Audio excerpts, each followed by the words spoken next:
सीखा परमेश्वर से मेल मिलाप, हमने सीखा परिवार में मेल मिलाप, हमने सीखा है कलीसिया में मेल मिलाप। और आज का जो हमारा अध्ययन है तो अपने पड़ोसियों से मेल मिलाप।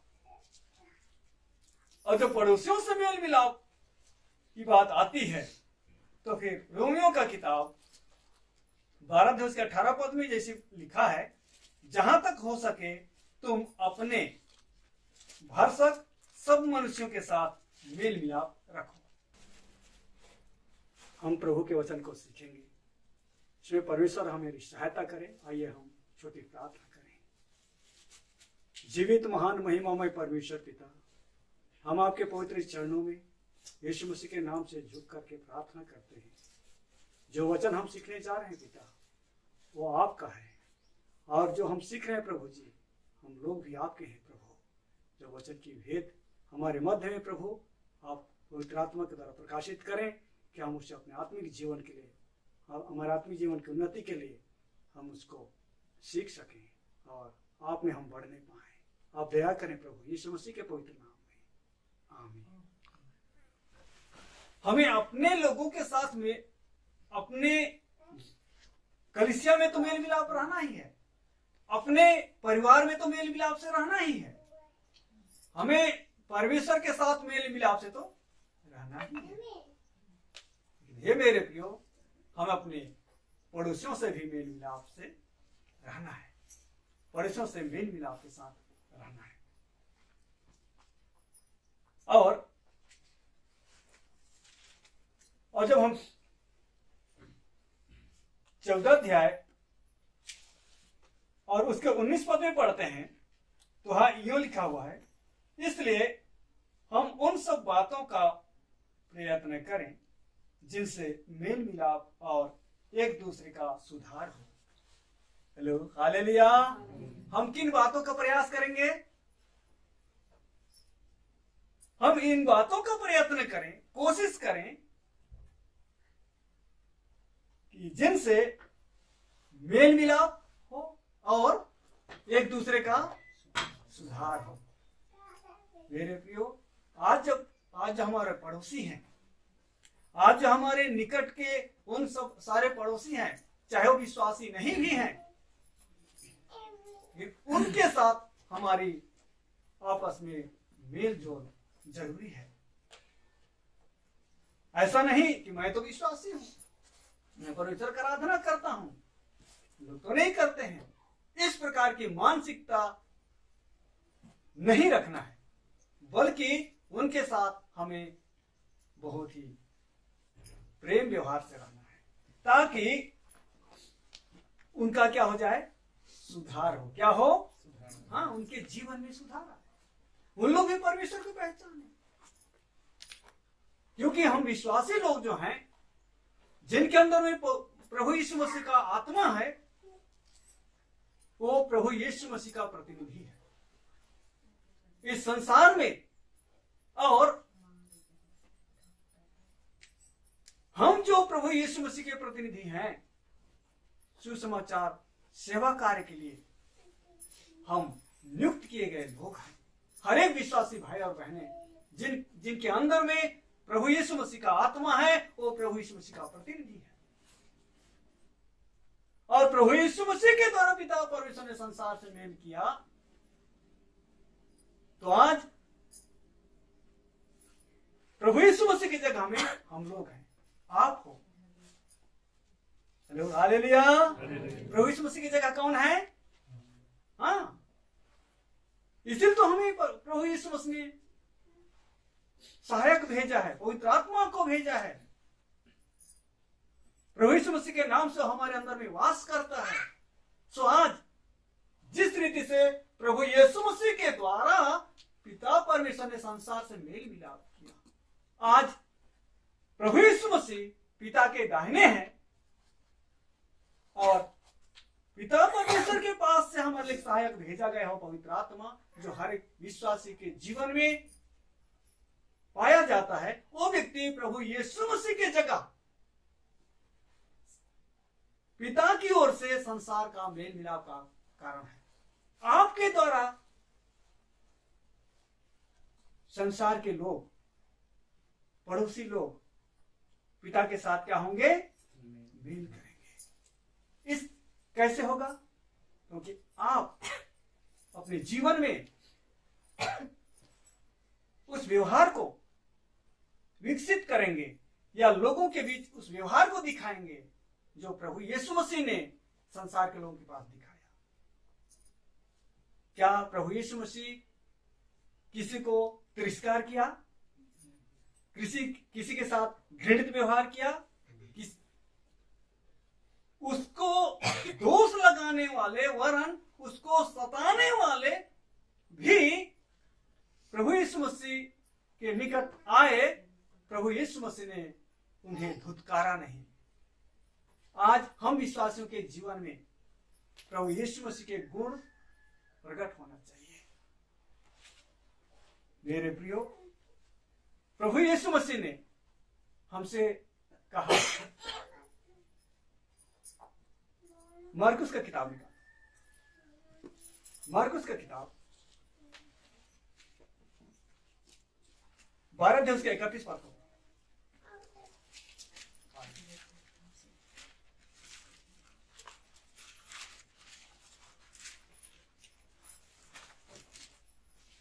यहां यो लिखा हुआ है, आप में से जिनको मिला है पढ़ दीजिए।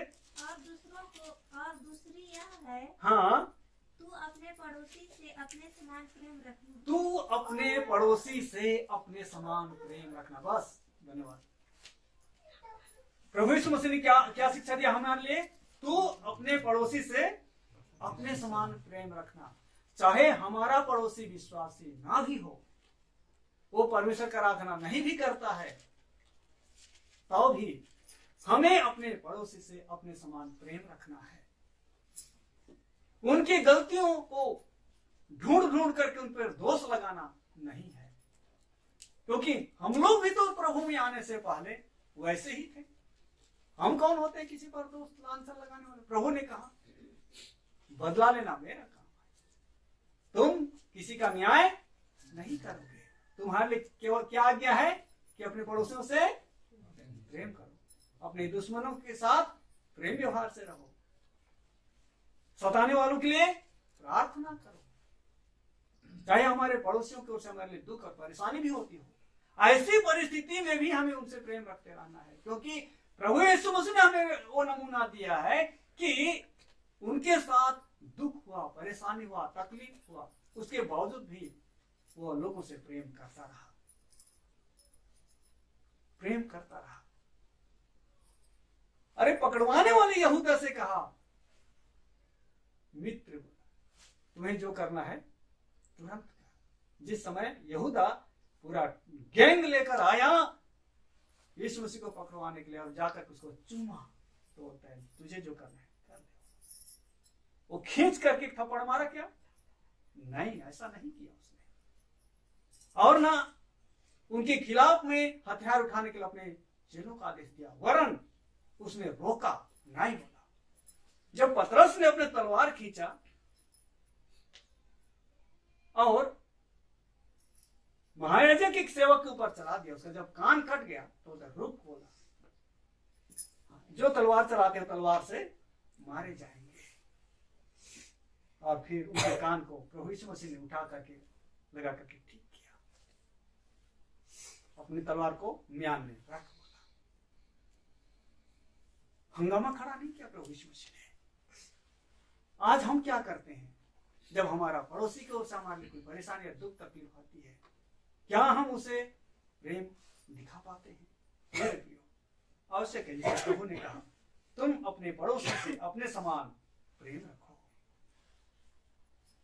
हमें अपने पड़ोसियों से प्रेम रखने की आज्ञा है। और जब हम अपने पड़ोसी से प्रेम रखेंगे, आपस में हमारा मेल मिलाप बना रहेगा।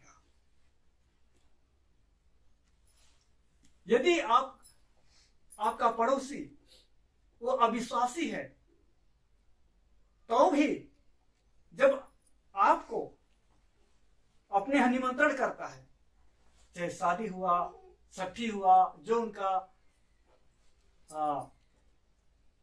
भोज हुआ, उन्हें अगर बुलाता है तो आपको जाना है।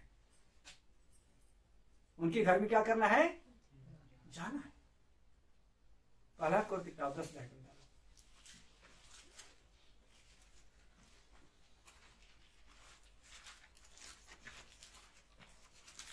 उनका 27 पद पढ़ो।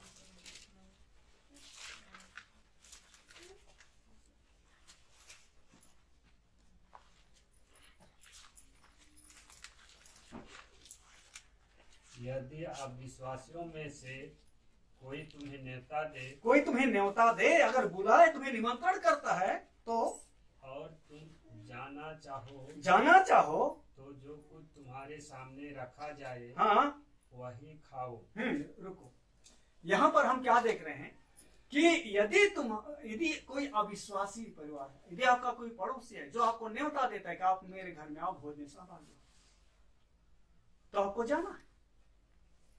आप जाना चाहो तो आप जा सकते हो, लेकिन वहां में जाना चाहिए। और जब हमारे घर में जब कोई जश्न होता है, शादी विवाह होता है, जो भी हमारे घर में जो प्रोग्राम होता है, हम उसको भी निमंत्रण दें। इसके लिए आप 22 अध्याय मत्ती का सुसमाचार निकालो।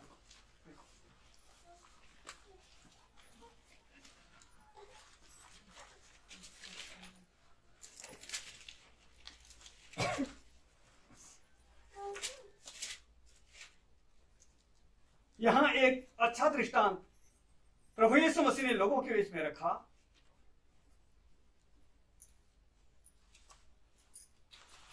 कि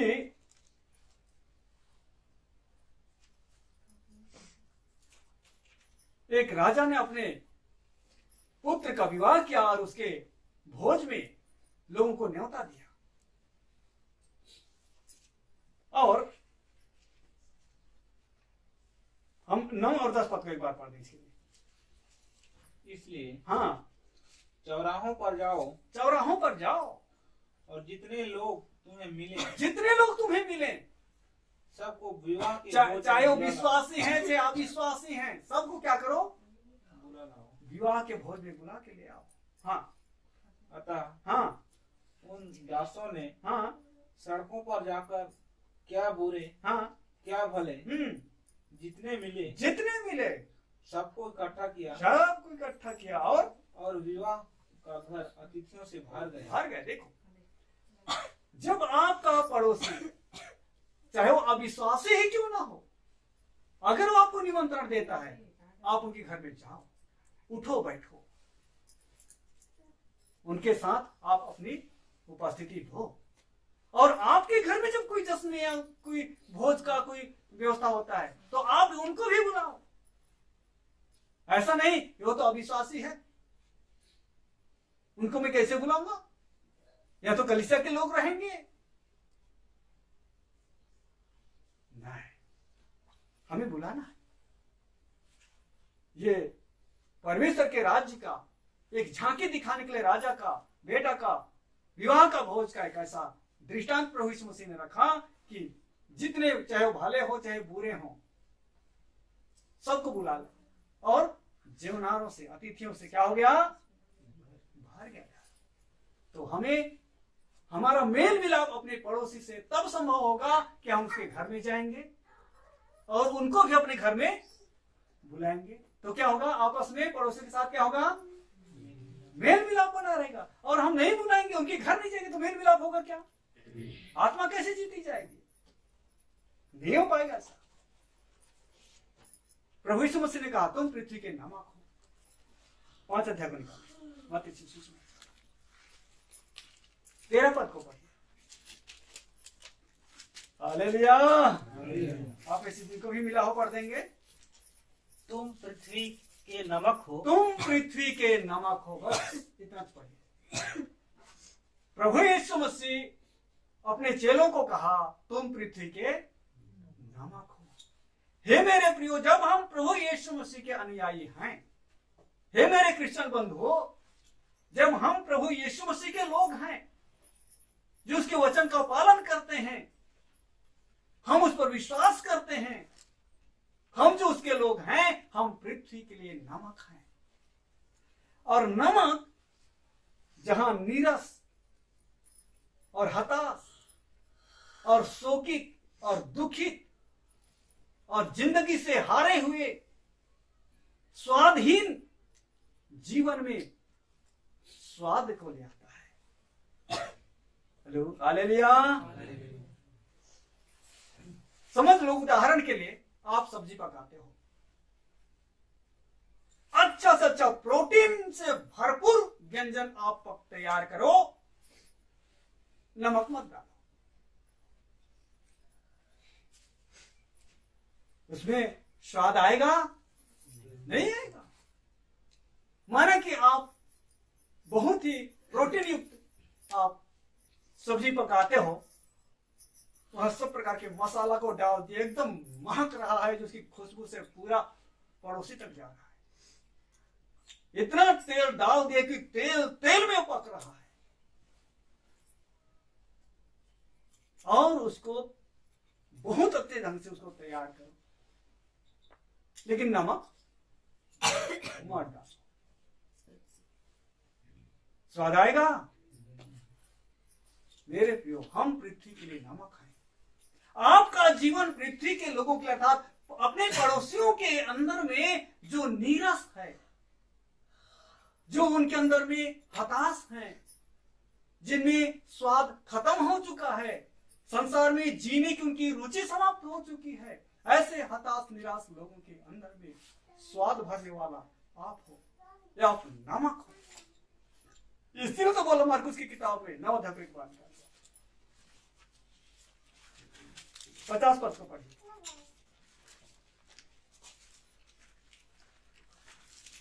मेल मिलाप के इस तारतम्य में हम सीख रहे हैं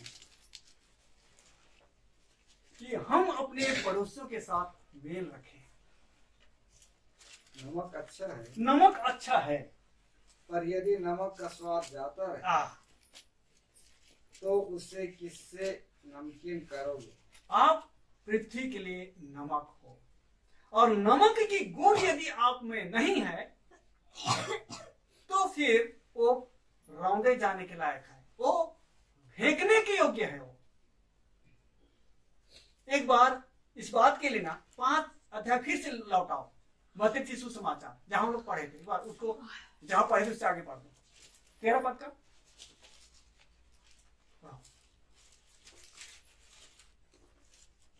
और नमक की जो गुणवत्ता है, अपने आप को तो कहीं भी डाल दो तो विलीन कर देता है, विलय हो जाता है नमक, लेकिन बाकी चीजों को नमकीन कर देता है। परंतु हाँ, यदि नमक का स्वाद बिगड़ जाए, यदि नमक का स्वाद बिगड़ जाए तो वह फिर किस वस्तु से नमकीन किया जाए? काची से नमकीन करोगे? हाँ? आगे फिर वह किसी काम का नहीं, कोई काम का नहीं है ऐसा विश्वासी जो अपने पड़ोसी से मेल मिलाप नहीं रख सकता। केवल हाँ, उसके की बाहर फेंका जाए फेंका जाए और मनुष्यों के पैरों तले रौंदा जाए। रौंदा जाए, वो फेंक देने और रौंद डालने के सिवाय और दूसरा उसका कोई उपयोग नहीं है। यदि एक विश्वासी के जीवन में अपने पड़ोसियों के लिए मेल मिलाप का गुण नहीं है तो हमें हमारे जीवन में मेल मिलाप का गुण पाया जाना चाहिए। तिरस्कार, घृणा नहीं, ऐसा नहीं। हमें अपने पड़ोसियों के साथ मिलजुल करके रहना होगा। आप मरकुस की किताब पढ़ो, जहां पढ़े थे सारे 9 अध्याय के 50 पद को पढ़ रहे थे हम लोग। नमक अच्छा है, पर यदि नमक का स्वाद जाता रहे तो उसे किससे नमकीन करोगे? अपने में नमक रखो। Hello, hallelujah. अपने में क्या रखो? नमक का गुण रखो। आपके अंदर में नमक का गुण पाया जाना चाहिए। और नमक है वो चीज जो अपने आप को तो विलीन कर देता है, लेकिन दूसरे को अपने गुणों में ले आता है। सब्जी में आप जब नमक डालते हो, खोजोगे तो वहां नमक मिलेगा, लेकिन सारा सब्जी को क्या बना दिया? नमकीन कर दिया। जब जाते हो, अपने पड़ोसियों के बीच तुम रहते हो, हे मेरे प्रियो, उनके अंदर में आपका गुण आ जाना चाहिए। उनका गुण आप में नहीं आना चाहिए, लेकिन आपका गुण उनके अंदर में आना चाहिए। और आपका गुण तभी उन लोग स्वीकार करेंगे जो वो स्वीकार योग्य रहेगा, ग्रहण योग्य रहेगा, लोगों के लिए लाभप्रद होगा। ऐसा अगर आपके जीवन में गुण लक्षण है तो वो आपका पड़ोसी उसको स्वीकार करेगा, अपनाएगा। और जो उसको अपनाएगा आपके गुण लक्षण को, वो आपके जैसे बन जाएगा। पानी में डाल दो नमक को, उसके बाद में सारा पानी नमकीन। मिठाई में डाल दो नमक को, मिठाई को भी नमकीन कर देगा। कहीं भी डाल दो, अपने गुण को नहीं खोता है। आप अविश्वासों घर में जाओ, पड़ोसियों के पास जाओ, उठो बैठो रहो, सारा चीज करो, लेकिन अपना गुण नहीं खोने का। Hello, hallelujah. अर्थात आप एक उद्धार प्राप्त व्यक्ति हो, आप एक मन फिराया हुआ व्यक्ति हो, आप मरे हुए कामों से अपने आप को लौट आए हुए व्यक्ति हो, मरे हुए कामों से। तो जो आपके अंदर में जो गुण और जो आपके अंदर में जो चरित्र का निर्माण हुआ है प्रभु यीशु मसीह के वचन के द्वारा से, वो आपको खोना नहीं है।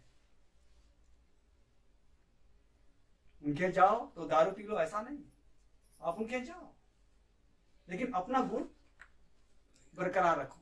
नमक को कहीं भी डाल दो, अपना गुण बरकरार रखता है। वो उसको चीनी में भी डाल दो, फिर भी अपना गुण को बनाए रखता है। तो ऐसा ही हम मसीही भाई बहनों के जीवन में नमक के समान लोगों को नमकीन बना देना है। और उसके आगे पढ़ेंगे, और आपस में मेल से रहो। अपने आपस में मेल मिलाप से रहो। मतलब नमक क्या करता है? मिल जाता है। क्या हो जाता है? मिल जाता है। सब्जी के साथ मेल मिलाप कर लेता है, और शक्कर के साथ मेल मिलाप कर लेता है, पानी के साथ मेल मिलाप कर लेता है। लेकिन फिर भी अपना गुण नहीं खोता है, बल्कि उनको नमकीन बना देता है। शक्कर को नमकीन बना देगा, सब्जी को नमकीन बना देगा, पानी को नमकीन बना देगा। अरे इतना ज्यादा पानी है, उसमें डाल दो, नमक खो जाना चाहिए, लेकिन अपना नमकीनी गुण नहीं खोता है। अपने में नमक रखो और आपस में मेल मिलाप से रहो। हे मेरे प्रियो, जैसे नीति वचन किताब एक बात निकाला मैं बताना चाहता हूं।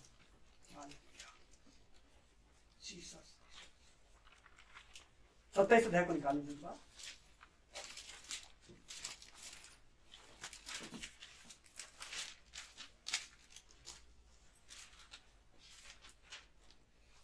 मिलाप को 10 पद पढ़िए। जो तेरा और तेरे पिता का भी मित्र हो, उसे ना छोड़ना, और अपनी विपत्ति के दिन अपने भाई के घर ना जाना। प्रेम करने वाला पड़ोसी दूर रहने वाले भाई से कहीं उत्तम है। Hello, hallelujah. यदि आपका भाई कहाँ रहता है? छापर पानी में रहता है। कहाँ रहता है? यहां से कितना दूर है? 7 किलोमीटर। कितना दूर है यहां से? 3 किलोमीटर दूर है। और आपका भाई अगर वो पत्थरगांव में रहता होगा तो कितना किलोमीटर हो जाएगा? हाँ, 20-22 किलोमीटर हो जाएगा। आपके घर में कोई अचानक विपत्ति हो गई, आपके घर में अचानक से कोई उल्टी दस्त हो गया किसी कारण से, और पूरा शरीर बेहाल हो गया, तो उस समय कौन काम आएगा? आपका भाई जो पत्थरगांव में रहता है वो काम आएगा? हेलो, मेरे को साफ साफ बोलो, कौन काम आएगा? पड़ोसी काम आएगा। और पड़ोसी काम आएगा जो आपके घर के साथ सटा हुआ घर है, आपके बगल में घर है, वो आपका काम आएगा। इसलिए बोला विपत्ति के समय में, विपत्ति के समय में प्रेम करने वाला पड़ोसी दूर रहने वाले भाई से कहीं उत्तम है। मेरे प्रियो, आज हमारा सपोर्ट हमारा पड़ोसी करता है, चाहे 12 बजे रात को, चाहे 12 बजे दिन हो, हमारा पड़ोसी हमारे निकट रहता है, जो किसी भी वक्त हमारे संकट में हमारा साथ दे सकता है। लेकिन जो दूर में हमारा भाई है, उस वक्त हमारा सहायता कैसे कर पाएगा? इसलिए नीति वचन का लेखक कहता है कि जब विपत्ति पड़े तो अपने भाई की, जो दूर रहता है तुम्हारे भाई, उसके पास सहायता के लिए दौड़ने की जरूरत नहीं है। तुम्हारा पड़ोसी तुम्हारा सहायता करेगा। वो कब करेगा? जब उसके साथ तुम्हारा क्या होगा? मेल मिलाप रहेगा। उसके साथ जब आपकी मेल मिलाप रहेगी, आपस में मित्र भाव रहेंगे, आपस में आपका उठना बैठना रहेगा, उसके घर आपका जाना, उसका आपके घर में आना, एक साथ में उठना बैठना, सारा चीज अगर आपस में बना रहेगा, तो आपका पड़ोसी दूर रहने वाले भाई से उत्तम है, जो आपके समय पर आपका सहायता करेगा। पड़ोसियों से प्रेम, हम आपस में सहभागिता रखें। हम अपने पड़ोसियों से हम दुश्मनी ना करें, ना ऐसा दुश्मन ना बने। मैं आप लोगों को याद दिलाता हूं, जिस समय इस्राएली लोग मिस्र देश में थे, उस समय जब उनके छुटकारा के लिए जो फसह का मेमना बद्ध करने की जो बात परमेश्वर की ओर से मूसा को कहा गया, तो एक निर्देश उसमें भी दिया गया था कि सबसे निकट रहने वाले पड़ोसी को भी साथ लेना। Hello, hallelujah. आप निगम किताब पढ़ रहे हैं।